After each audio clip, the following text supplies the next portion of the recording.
Nalika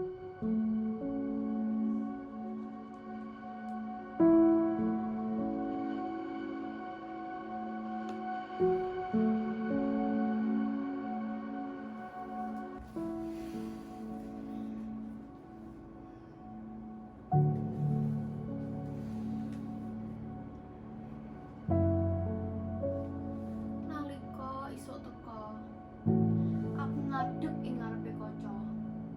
Nyawang awakku sing katon ringkih lan tanpa daya. Aku wong wedok sing tansah disalahke. Mas yo wong lanang sing salah. Aku sing kurang pinter ngrawat bojo. Aku sing kurang ayu. Aku sing kurang sakabehane.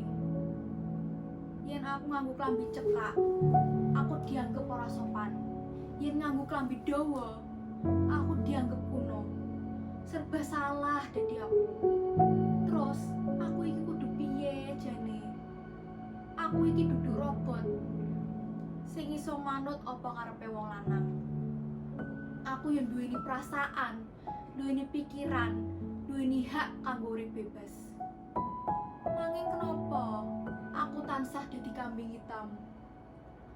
Kenapa aku tansah disalahke? Apa salahku dadi wong wadon? Apa jane dadi wong wadon kuwi dosa? Aku yo asline pengen urip normal kaya wong-wong lanang liyane. Ora mung dadi objek seksual kanggo muasno nafsune wong lanang. Aku ora trima. Aku ora bakal meneng wae.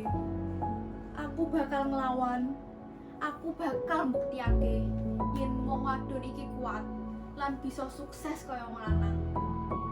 Aku ora butuh welas kasih. Aku butuh keadilan.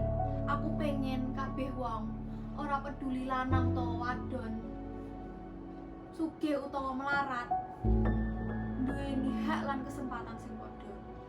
Yen aku bisa lahir maneh, aku bakal milih dadi lanang. Ora mung aku bangga dadi wadon, nanging aku yo pengen